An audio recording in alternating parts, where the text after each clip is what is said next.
Hello everyone, जय हिंद जय भारत। आज की क्लास बहुत इंपॉर्टेंट होने वाली है। आज हम पढ़ेंगे टैक्स व्यवस्था के बारे में, आज हम पढ़ेंगे पॉलिटी के बारे में, जीके के बारे में, जनरल साइंस के बारे में, हिस्ट्री के बारे में और आजादी में किस किस ने क्या क्या किया हमारे लिए, उन सब के बारे में और कुछ संशोधन जो बहुत इंपॉर्टेंट है। आज की क्लास बहुत इंपॉर्टेंट होने वाली है, इसी के लिए आ जाइए जल्दी मेरे साथ से। बट लाइक शेयर सब्सक्राइब जरूर करना है। क्वेश्चन क्या है, सबसे पहले बात करते हैं भारत शासन 1919 के बारे में। चलो 1919 के बारे में बात करते हैं, थोड़ा सा मोटा कर लेंगे तो आपको समझ में अच्छे से आएगा। अधिनियम 1919 क्या था भारतीय शासन के लिए, उसमें क्या क्या चीजें थी, उन सब के बारे में बात करते हैं। यस, पृष्ठभूमि क्या थी 1919 की? प्रथम विश्व युद्ध 1914 से 18 के बाद भारत में स्वशासन की मांग बढ़ गई थी। प्रथम विश्व युद्ध हुआ, फिर सबको लगने लगा कि युद्ध चल रहा है तो हमको भी अपना शासन कर लेना चाहिए, इंडिया में भी हमें अंग्रेजों के गुलाम नहीं रहना है। देन 1917 में मोंटेक्यू सेक्रेटरी ऑफ स्टेट ने घोषणा की कि भारत में धीरे धीरे स्वय शासन की ओर बढ़ाया जाएगा। भारत को अब स्वय शासन मिलना चाहिए, खुद का शासन, उनको गुलाम नहीं बनाना है। इसी आधार पर मोंटेक्यू चेम्सफोर्ड सुधार हुआ और तैयार हुए। मोंटेक्यू चेम्सफोर्ड जो है वो सुधार करने को तैयार हो गए। इन्हीं सुधारों के आधार पर 1919 का अधिनियम पारित हुआ कि स्वय शासन होना चाहिए, इसीलिए 1919 का अधिनियम पारित हुआ। बाद में मुख्य प्रावधान थे, क्या थे? द्वैध प्रणाली, यानी प्रांतों में शासन को दो भागों में बांटा जाएगा।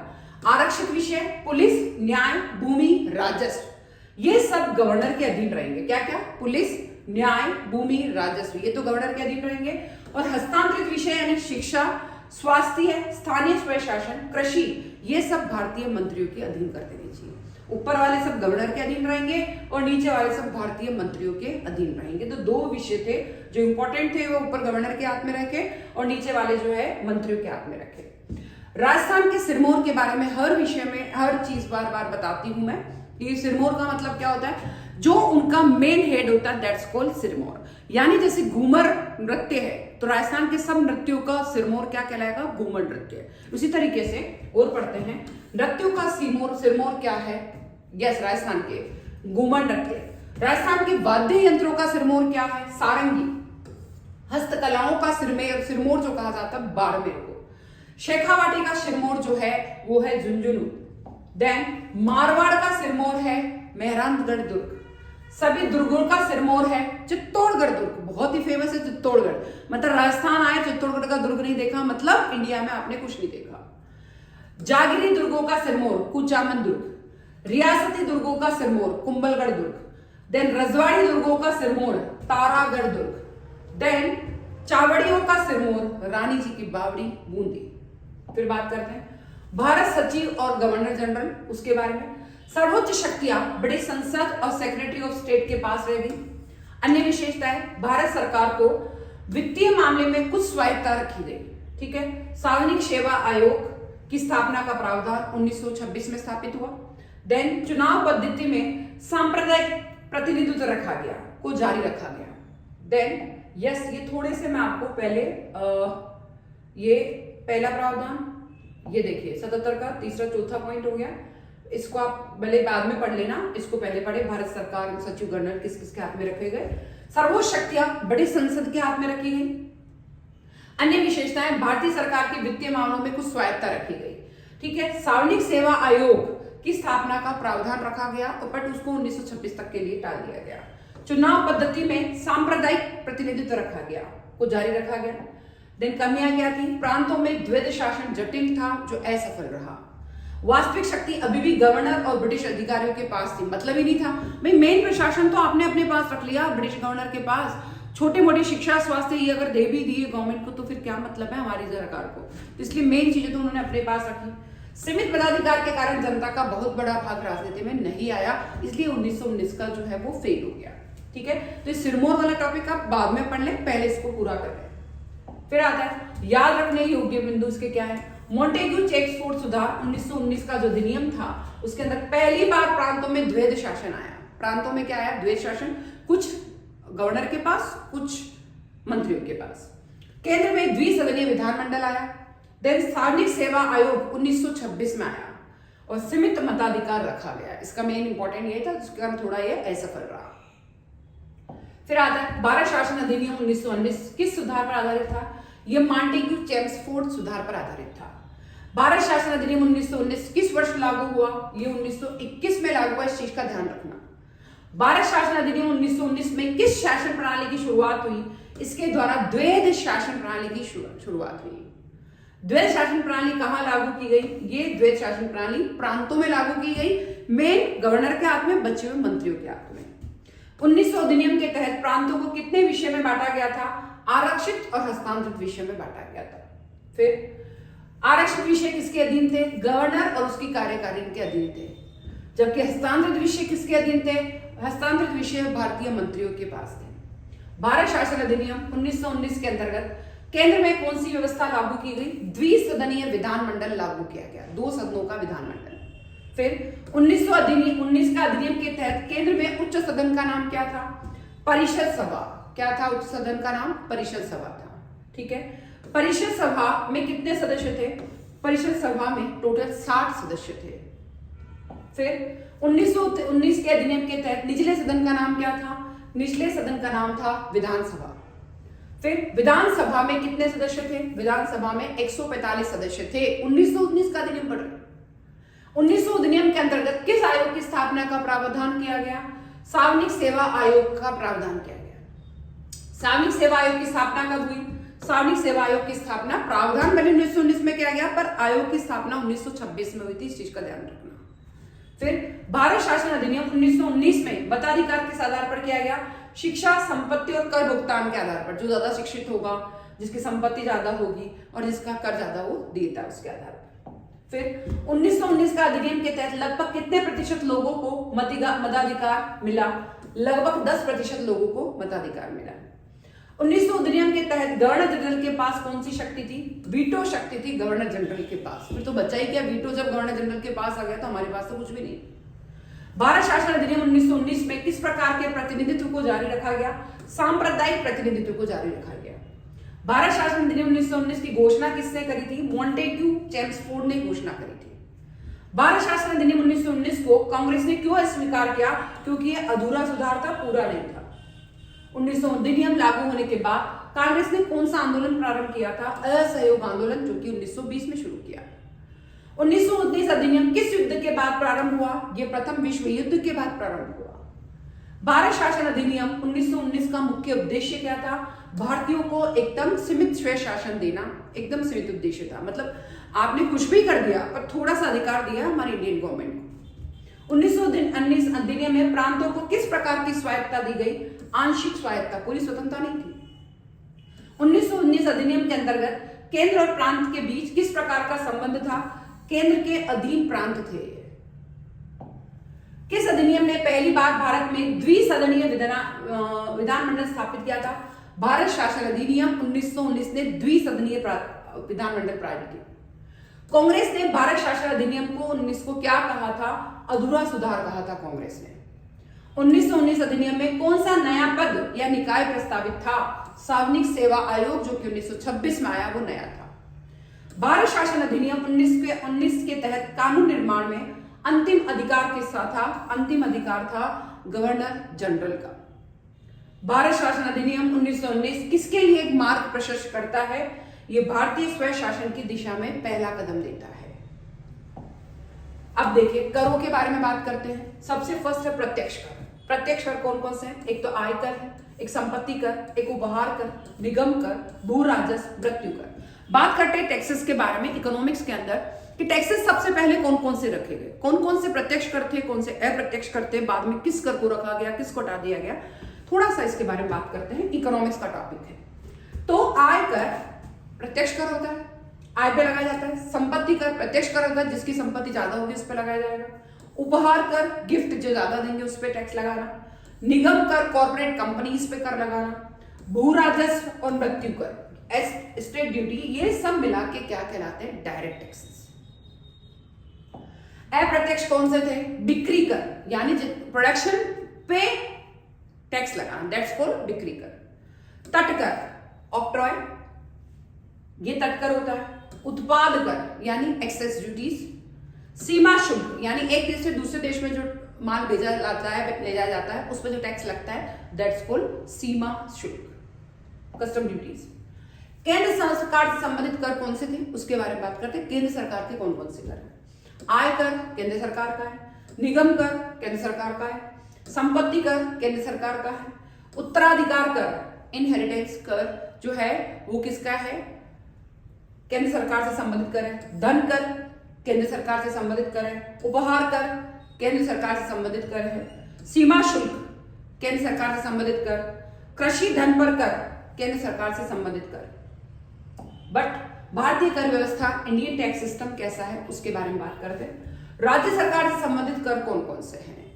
भू राजस्व कर, भूमि की जो आय होती है उस पर जो मतलब उत्पादन है उस पर जो कर रखता है, दैट्स कॉल्ड भू राजस्व कर। कृषि आय कर, एग्रीकल्चर में जो प्रोडक्शन हो रहा है उससे जो आय मिलती है उस पर जो टैक्स लगाया जाता है, दैट्स कॉल्ड कृषि आय कर। कृषि जोत कर यानी एग्रीकल्चर जितनी होल्डिंग रख रखी है उस पर ही कर लगाना, मतलब जितनी जोती जाती है, जितना प्रोडक्शन दिया जाता है जिसपे। बिक्री कर, माल जब बिक्री हो रहा है, जितना माल बिक्री हो रहा है उस पर जो टैक्सेस लगाया जा रहा है, दैट्स कॉल्ड बिक्री कर। राज्य उत्पाद शुल्क, राज्य प्रोडक्शन, राज्य का अलग उत्पादन शुल्क होगा। मनोरंजन, जो भी मनोरंजन से रिलेटेड जैसे सिनेमा हॉल और ये सब होते हैं उन पे टैक्स लगाया जाता है, दैट्स कॉल्ड मनोरंजन कर। स्टैंप शुल्क, स्टैंप पे जो टैक्स लगाया जाता है। पथ कर, रोड टैक्स जिसे आजकल टोल टैक्स कहा जाता है, दैट्स कॉल्ड पथ कर। मोटर वाहन कर यानी अगर आप बड़ी टैक्सी रख रखी है, बड़ा मतलब आपने बसेस रख रखी है जो टैक्सी चलती है उन पे अगर कर लगाया जाता था, दैट्स कॉल्ड यस, ये क्या कहलाता था, ये मान के चले ये कहलाता था टैक्सेस का, मोटर कर। देन उसके बाद करते हैं कुछ साइंस के बारे में, जनरल साइंस के बारे में क्वेश्चन है। जनरल साइंस क्या है? कार्डियोलॉजिस्ट किसे कहते हैं? हृदय का डॉक्टर होता है डॉक्टर, उसे कार्डियोलॉजिस्ट कहते हैं। हड्डी के डॉक्टर को ऑर्थोपेडिक कहते हैं। बच्चों के डॉक्टर को पीडियाट्रिशियन कहते हैं। औरत के डॉक्टर को गायनोकोलॉजिस्ट कहते हैं।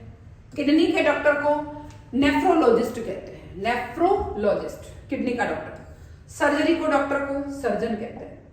देन दिमाग के डॉक्टर को क्या कहेंगे? फिजियोलॉजिस्ट। कैंसर के डॉक्टर को ऑन्कोलॉजिस्ट। त्वचा के डॉक्टर को डर्मोलॉजिस्ट।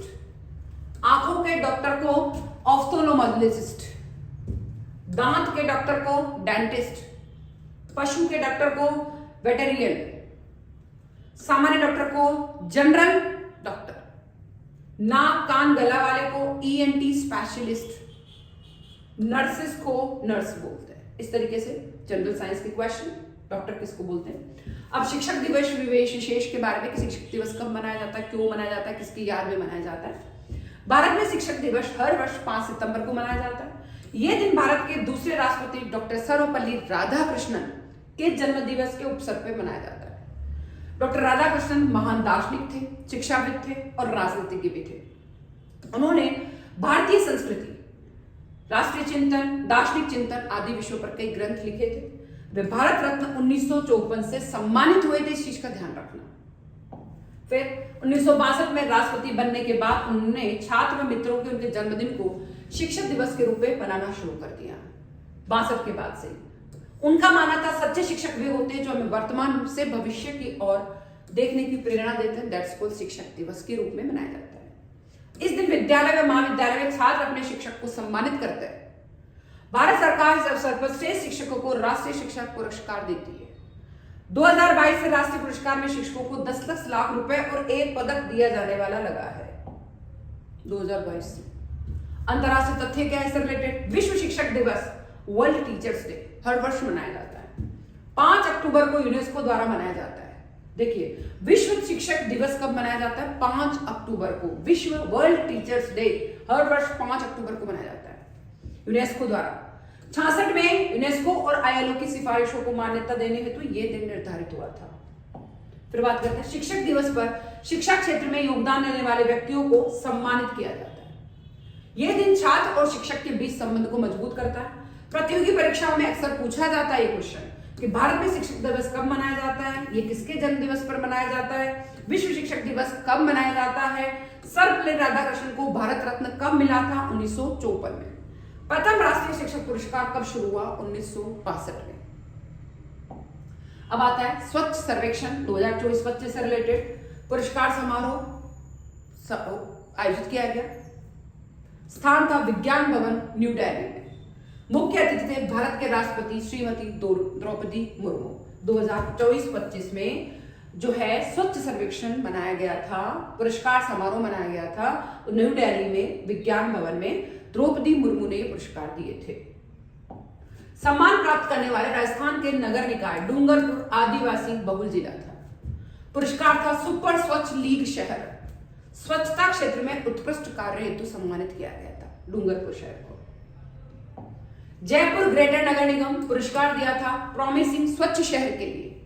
राज्य स्तर पर श्रेष्ठ स्वच्छता प्रयासों के लिए सम्मानित किया गया था जयपुर ग्रेटर नगर निगम को। पुरस्कार प्राप्त करता थे श्री जाबर सिंह खर्रा। पद था नगरीय विकास और स्वायत्त राज्य मंत्री राजस्थान सरकार के, इसलिए द्रौपदी मुर्मू ने इनको पुरस्कार दिए। फिर चित्तौड़गढ़ की आकृति कैसी है? चित्तौड़गढ़ की आकृति जो है घोड़े की नाल जैसी है। दो स्थान पर खंडित जिला है चित्तौड़गढ़। राजसमंद की आकृति तिलक के समान है। जैसलमेर सप्त बहुभुजाकार है, अनियमित बहुभुज है। करौली की आकृति है बतख के आकार की करौली की आकृति। राजसमंद एकमात्र ऐसा जिला है जिसका नामकरण झील के नाम पर पड़ा है। राजसमंद झील के नाम पर राजसमंद जिला पड़ा है। ऐतिहासिक धरोहर जिसकी पहचान यूनेस्को की विरासत सूची में शामिल 6 किले जो ऐतिहासिक धरोहर है और यूनेस्को की उसमें लिखे हुए हैं। कौन कौन से? आमेर का किला, जैसलमेर का किला और रणथंभौर का किला। आमेर किला, जैसलमेर किला और रणथंभौर किला। और गागरोन का किला, कुंभलगढ़ का किला और चित्तौड़गढ़ का किला। ये तीन तो ये और 3 ये। आमेर का किला, जैसलमेर का किला, रणथंभौर का किला, गागरोन का किला, कुंभलगढ़ का किला, चित्तौड़गढ़ का किला, ये यूनेस्को की सूची में शामिल है। 6 यूनेस्को की विरासत सूची में शामिल जंतर मंतर ज्योतिष ज्ञान की पहचान के लिए। एक उद्यान है केवलादेव राष्ट्रीय उद्यान। जयपुर की 4 दीवारी, ये किस में शामिल है? यूनेस्को की विरासत सूची में शामिल है। 6 वो किले और तीनों ये चीजें। फिर आती रानी लक्ष्मीबाई का परिचय देते हैं। नाम था रानी लक्ष्मीबाई, उपनाम था मनु यानी मणिकर्णिका। जन्म हुआ 19 नवंबर 1828 को। जन्म स्थान था वाराणसी उत्तर प्रदेश में। मृत्यु हुई 17 जून 1858। केवल बस इतनी जल्दी डेथ हो गई थी उनकी। मृत्यु स्थान था ग्वालियर मध्य प्रदेश। रानी लक्ष्मीबाई माता थी भागीरथी बाई। 1828 में जन्म हुआ, 1858 में डेथ हो गई। पिता थे मोरोपंत तांबे, पति थे राजा गंगाधर। संतान थी दामोदर राव जिसे गोद लिया था। जाति थी ब्राह्मण यानी हिंदू थी। गुरु थे तात्या टोपे। दैन शिक्षा थी मार्शल आर्ट में शिक्षा प्राप्त की। प्रसिद्ध नारा था खूब लड़ी मर्दानी वो तो झांसी वाली रानी थी। प्रसिद्ध कृति थी झांसी की रानी। प्रतिज्ञा, मैं अपनी झांसी नहीं दूंगी। अंतिम शब्द थे अंग्रेजों का मेरा शरीर नहीं मिलना चाहिए। प्रमुख कार्य, देश को आजादी 1949 में मिली, लेकिन 1857 की क्रांति में देश को अंग्रेजी शासन से मुक्त कराने का बिगुल बजा दिया था, जिसमें झांसी की रानी लक्ष्मीबाई का योगदान था, जो देश की खातिर अंग्रेजों से लड़ते लड़ते शहीद हो गई। फिर आता है लक्ष्मीबाई मराठा शासित झांसी राज्य की रानी और 1857 की राज्य क्रांति की द्वितीय शहीद वीरांगना थी। उन्होंने सिर्फ 29 वर्ष की उम्र में ही अंग्रेज साम्राज्य की सेना से युद्ध किया और रणभूमि में वीर गति को प्राप्त हो गई झांसी की रानी। यह भी बताया जाता है कि सिर पर तलवार की वार से शहीद हुई थी। भगत सिंह का परिचय, भगत सिंह नाम था, पूरा नाम था शहीद भगत सिंह। जन्म था 28 सितंबर 1907 को। जन्म स्थान बंगा लायलपुर पंजाब में। मृत्यु हुई 1931 को। 1907 को तो जन्म हुआ, 1931 को मृत्यु हुई। 7 से 31 में कितने साल का हुआ? मतलब बहुत कम आयु में ही डेथ हो गई होगी शहीद भगत सिंह। मृत्यु स्थान था लाहौर जेल पाकिस्तान। मृत्यु का कारण फांसी सजा देना। स्मारक हुसैनी वाला पंजाब में। पिता थे सरदार किशन सिंह। माता थी विद्यावती कौर। बहन थी अमन कौर और शकुंतला कौर। भाई थे रणवीर, कुलदीप, राजेंद्र, जगत और प्रकाश। शिक्षा थी डीएवी दयानंद एंग्लो वैदिक high school national college Lahore से। कार्यता स्वतंत्रता सेनानी क्रांतिकारी थे। संगठन था नौजवान भारत सभा हिंदुस्तान। रिपब्लिक एसोसिएशन, किसान पार्टी, कीर्ति किसान पार्टी और क्रांति दल। राजनीतिक विचारधारा थी समाजवाद, राष्ट्रवाद। प्रसिद्ध नारा था इंकलाब जिंदाबाद। रचनाएं थी मैं नास्तिक क्यों हूं, युवक, विद्यार्थी और राजनीति, लाहौर जेल से पत्र, किश्ती पत्रिका के लेख और युवाओं के नाम पत्र। चंद्रशेखर आजाद का परिचय। नाम था चंद्रशेखर आजाद, उपनाम था आजाद और पंडित जी। जन्म था 23 जुलाई 1906 को। जन्म स्थान था भाबरा यानी मध्य प्रदेश। मृत्यु हुई बस 1931 में मृत्यु हो गई। 6 में जन्म हुआ, 31 में तो मृत्यु हो गई, बहुत ही कम उम्र में मर गए। मृत्यु स्थान था अल्फ्रेड पार्क, इलाहाबाद में। पिता थे पंडित सीताराम तिवारी, माता थी जगरानी देवी, जाति थी पंडित हिंदू, वैवाहिक स्थिति अविवाहित थे, शिक्षा थी वाराणसी में, संस्कृत पाठशाला में। नारा था दुश्मन की गोलियों का हम सामना करेंगे, हम आजाद और आजाद ही रहेंगे। पार्टी थी हिंदुस्तान सोशलिस्ट रिपब्लिक एसोसिएशन के गठन 1928 में योगदान दिया। पहली सजा थी जब जज ने उनका नाम पूछा तो उन्होंने अपना नाम आजाद तथा अपने पिता का नाम स्वतंत्रता बताया था। इस बात से जज की काफी नाराज हो गए और उन्होंने चंद्रशेखर को 15 कोड़े मारने की सजा सुनाई। सामान्य परिचय। ये भारतीय स्वतंत्रता के संग्राम सेनानी थे। चंद्रशेखर आजाद ने प्रण लिया कि वे जीते जी अंग्रेजी हुकूमत के हाथों नहीं आएंगे। इनके एक साथी वीरभद्र तिवारी ने उनके साथ विश्वासघात किया, जिसके चलते अंग्रेजी पुलिस ने उन्हें चारों तरफ से घेर लिया और ये लड़ते लड़ते गोली खत्म होने के कारण आखिरी गोली सिर में मारकर देश के लिए शहीद हो गए। प्रमुख कार्य था काकोरी कांड, वाइसराय की ट्रेन को उड़ाने का प्रयास किया और लाहौर में लाला लाजपत राय की मौत का बदला लेने के लिए सानर्स को गोली मारने जैसी घटनाओं में शामिल हुए थे चंद्रशेखर आजाद। संत रविदास का परिचय। नाम था संत रविदास, उपनाम था रैदास। जन्म था 1398 ईस्वी। जन्म स्थान था गोवर्धनपुर, वाराणसी। मृत्यु हुई 1528 में। मृत्यु स्थान भी कहां था? वाराणसी। रैदास। पिता थे संतोर राव दास, माता थी कलसा देवी। शिष्या थी मीराबाई रैदास की शिष्या थी। भक्ति थी निर्गुण ब्रह्म की। जाति थी चमार यानी जाटव। गुरु थे रामानंद और कबीर साहब। पेशा था संत, दार्शनिक, समाज सुधारक और मोची थे। पेशा था।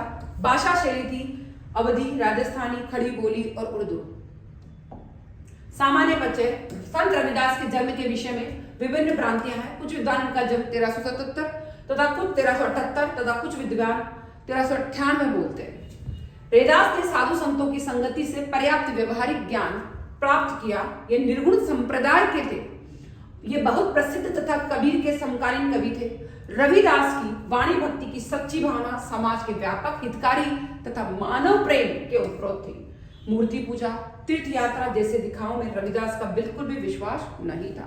उस जमाने में इतने आधुनिक विचारों के थे।